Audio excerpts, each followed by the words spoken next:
Hey guys, welcome back to the Organized Advisor YouTube channel. We have a super exciting video today. Yesterday, I got our proof copy of the Advisor Planner in, and so I want to walk you through it. If you pre-ordered, these are going to ship out in about 2 weeks. If you haven't pre-ordered, don't worry. There's still plenty of time to get your planner if you want to get a copy of it. All right, so I wanted to walk you through it. There are quite a few changes from last year. Okay, so right off the bat, you'll notice quite a few differences from last year. So this is last year's edition. This is this year's.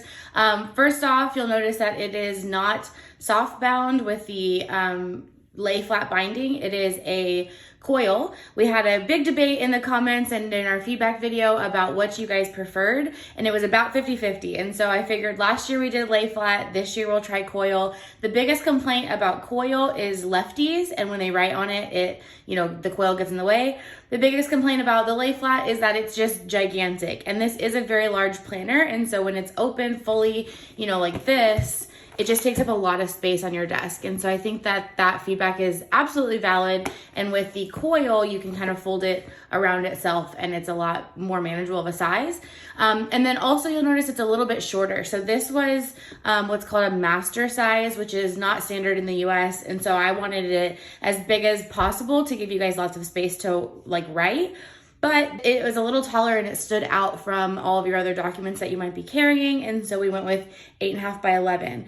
That isn't a standard planner size. That's very, very large. But because you're using this as a teaching tool and you're using it to write down lots of notes, this was by far the preferred size. So I'd like your feedback though, because it is quite thick. So you can notice also from last year's, the paper is significantly thicker, which is good. And I'll talk more about that in a second, but you can see it's a big planner, and being 8.5 by 11, even though it is shorter than this one, it's significantly thicker. So it is a big planner. So, that is the initial differences just right off the bat about the binding.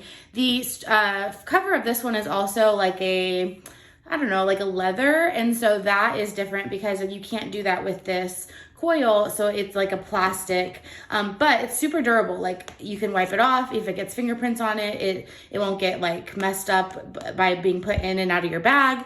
So that's really good. I'm excited for that. I think it'll last a really long time. It's also a really popular type of cover for planners. If you're familiar with Erin Condren planners or Happy planners or the normal planners at Target, that's a very common cover. So I think that works out pretty well. So those are the major changes when it comes to binding and the cover. But the last external change is something that was highly requested. I think everybody that gave feedback said, we need tabs. So you ask and you shall receive. There are a ton of tabs, one for each month, as well as the big sections that we have here. So it's easy to find where you're supposed to go, what month you're in, whatever. And so that is a big change that was highly requested, is tabs. So I hope that you guys enjoy that. I think that that's gonna make it a lot easier to navigate because like I said, it is a big planner. Then moving on to the inside. On this, you'll see this is the back of the cover. It has that plasticky material. You can see the reflection from my light. So this I like to write on with a wet erase vis-a-vis marker, so you can actually take notes and then redo them, and you have this kind of like a dashboard. I think that's really helpful to have. There's lots of notes pages in the back, but this one's kind of quick reference. Okay, so one thing I want to talk about before we get into the actual insides of the planner is the paper quality. I wasn't very happy with last year's paper quality. It was fine, we made it work, but doing the first year, I wasn't really sure how it would feel. And so this year, I went with something a lot thicker. But this paper is so much nicer. I mean, you can tell just by how thick the planner is last year versus this year. The paper itself is so much better quality. So I think you guys are really going to enjoy that. So moving through the first section is teaching. On each tab, you'll have the actual divider, and then on the back, there's a couple places to have a little checklist as well as a habit tracker. So if you're trying to get in the habit of doing certain things throughout your life or your school life, you can go ahead and check them off here for each day. And then there's also all of the same information from last year as far as goal setting. We do have a revised design just to freshen it up a little bit. There's the annual planning calendar. You can put events in here that you need to have in your calendar for later. There is the birthday calendar where you can add all of your staff, your students, your vendors, your family, so that way you can make sure to remember their birthdays. And then there is a password tracker, so you can write down all of the usernames and passwords of all the various websites you have to have as a teacher. It's getting crazy, so that's a good place to keep everything. Then we have a professional development log over here on the left. I always have to keep track of workshops and how many hours I received for different things to renew my teaching license, and so you have a place to kind of track that there.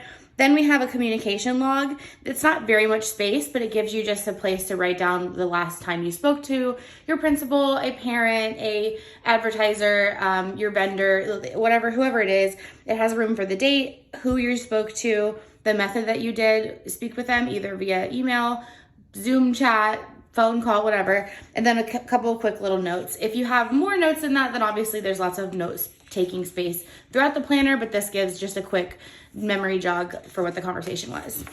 Okay, so then we have a recommendation letter tracker. And so as you can see, I moved this so it's like only the half size and it takes up a lot less space on your desk. I know that this is probably mostly used by high school advisors, but it's helpful to have in there because I always had a really long list of students requesting recommendation letters, and I would lose track of when they were due and who needed what by what date. And so I would put the date that it was due, the student name, and then I always had them give me a resume. Even if they didn't have a resume per se, they would make one of all of their accomplishments, the things that they've been involved in, because I didn't necessarily know all of that for every student. And then I would check off if I have written it, and then I would check off if I have sent it. And then also you'll notice throughout the planner, this is brand new from last year, is that there's a ton of QR codes to not only digital versions of this document if you needed to add more, but also a template that you can use for writing your rec letter. So there's a ton of resources throughout the whole book. You'll notice as I flip through, there's just a bunch of them. So moving on to resources that are specific to advising, we have all of the national and the state journalism organizations, as well as their conferences and their dates that are coming up. We have a quick checklist for what you need to consider including in your staff manual. Again, there's a QR code that links to these resources that you can use as templates. And so even though those templates aren't in this paper version, you can use this as a checklist or a guide and then head here for those resources. Then another new addition is Scholastic Journalism Terms. So I went ahead and added this because as a new advisor, it can be really daunting to try and figure out all the new things you need to learn as a journalism teacher. And so starting with the terminology, I think is a really great place to orient yourself. There's also a digital version and activities available. So if you're teaching your students these, there's like a word search, a crossword, all these types of things that are really good for if you have a substitute, but also just to use at the beginning of the year while you're teaching these concepts. Then we have the back to school boot camp checklist. So these are all the things that I would have my student editors teach the younger staff to make sure that everybody's ready for the school year. Then we have a few resources for photography. So we have parts of a camera, which again, as a new advisor, if you've never picked up a digital camera, then that will be super helpful, as well as the definitions for all those parts. Then we also included a guide to shutter speed, aperture, ISO, and white balance, so you can use this as a guide when teaching. Also, a quick reference if you need to show a student, hey, don't forget this kind of thing, it's right in your hands to be able to show them. Then we have a guide to photography composition with examples, definitions, why we use it, the impact of it, as well as some tips and ideas for how to use it in your publications. Also, you'll notice the color images are available here, as well as an assignment to help your students learn how to use these in their publication. Then we have a guide to writing captions. So we talk about the ABCD method of writing captions, how to get the interview, what the anatomy of the caption is, some information about quoting, as well as a quick practice activity. And you'll notice there is a worksheet available for you to give to your students for them to practice.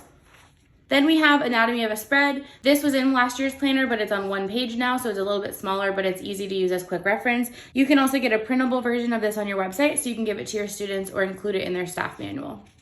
Then this is from the Society of Professional Journalists, the Code of Ethics. I would always include this in my students' staff manual, and the printable version goes straight to their website, so you can download this as well. Then we have what I call the advisor roadmap. So this is 2 spreads, and it goes through a big, long checklist of all the things that advisors need to do. I will say it's probably not complete. This list is kind of ever growing. There is a video about it if you'd like to watch that, but this gives you a big, long list of all the things that you need to consider. I will say it's not linear, so it's not like you're gonna do all of these things and then you're gonna go onto this column and then this one and then page 2. A lot of these are happening simultaneously or overlap each other. So I would recommend you go ahead and read through it, and so that way you can plan your year using these tasks as triggers for your memory. But just know it's not a linear process that you're going to go through this checklist kind of one by one. I wish it was that easy, but unfortunately there's lots of moving parts. Okay, then we have all about our student publications. So we have all of your social media, your publication names, your editors, and all of the vendors and deadline information for all of your publications. Then we have our yearbook sales tracker and activity fund tracker. So this is a little bit of a redesign from last year. Last year's I think was a little bit confusing, but what you want to do is put your overall goal amount right here. Let's say that your goal is to sell 100 yearbooks. Then you're going to break down how many that would be for each step of the way. So 100, 90, 80, 70, 60, whatever, following the percentage, because 100 is easy, but you get the idea. Then you want to color these boxes kind of like a thermometer as you reach each goal. And maybe not for all of them, but at least for some of them, you want to have a reward for once you reach that goal. So maybe at 50% you have donuts. Maybe at 80% you have pizza. Maybe at 100% you have a whole party or whatever it is. So this is meant to be a tracker, but it's also meant to give you an opportunity to think through incentivizing your students. So as they work on selling these yearbooks, they work through marketing, and you reach these goals, they also get rewarded along the way. Then for the activity fund tracker, you put your starting balance up at the top, and then you just mark down all the things that you've purchased throughout the year. This is super helpful. I've had funds accidentally misplaced or used from a different account, and so I always like to keep record of what is coming in and out of my account. As obviously the finance office does too, but sometimes you might need this record just to double check. Then we have the yearbook ladder. A lot of people said they didn't use this last year inside their planner because they use a digital version, which I totally understand. I think you should use a digital version as well. There is a digital version on our website as well, but I think it's helpful to have for quick reference here also as you're planning. And the people that said they did use it, so they really loved it. So I went ahead and left it in just in case. There is a blank one too if you need to add extra page numbers, because not everyone ends or even goes to 384, but this way you can photocopy it if you need to add additional signatures. Then we have our marketing and coverage calendar. So this was in last year's planner, but a lot of people were confused about how to use it. So there's a whole spread about how to use this planner and an example of how to fill it out and how to use it in your publications to actually help you plan content, not just sell the book and do marketing. Then at the very end of that section, we have our distribution checklist as well as our banquet checklist to give you a roadmap of how to plan those big events at the end of the year.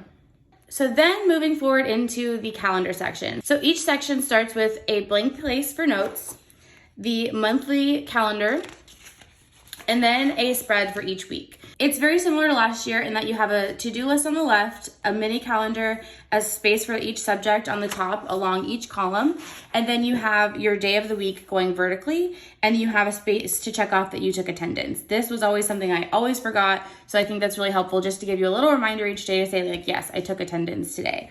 At the very bottom, you have the weekend days put together. So this is meant to be mostly an academic planner. So if you're using it for your personal life, there is a space for it, but the majority of the content is focused on Monday through Friday. Then you have a blank space for notes down here. Last year we did have it having a dot grid and lines, but this year it's just blank, so you could use it however you want. All throughout the calendar, there's lots of timely advice from other advisors that is meant to help you or encourage you along the way. At the end of each month, you'll notice that there's a place for monthly reflections. So I think this is a really good practice for you to do in your life when it comes to reaching your goals, but it's also really good to have your students do so they can reflect on where they're making progress or where they could do better, what they're struggling with, whatever. So it just gives you a couple of little prompts, and then it gives you a space to kind of evaluate where you're at with your goals. And I just think this is a really great thing to do monthly, so that way at the end of the year when you're looking at how you can plan for the next year, you can go back to these for reference. And then at the very end, there's a big section for notes. So we moved all the notes pages back together. So you'll notice that there are meeting notes pages, there are blank lined pages, there are dot grid pages, which might be hard to see on camera, but they are in fact dotted.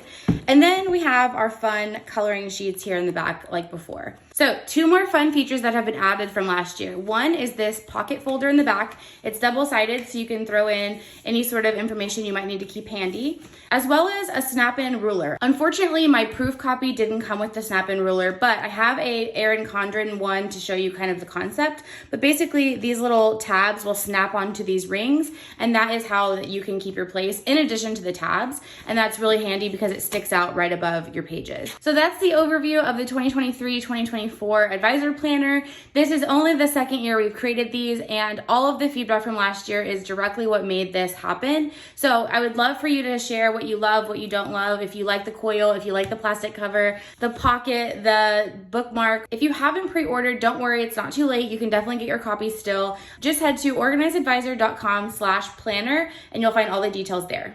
If you have any questions, you can go to the contact button on our website that goes straight to my inbox, or just shoot me an email. It's Katie, Katie, at organizedeadvisor.com. All right, talk to you guys later. Bye.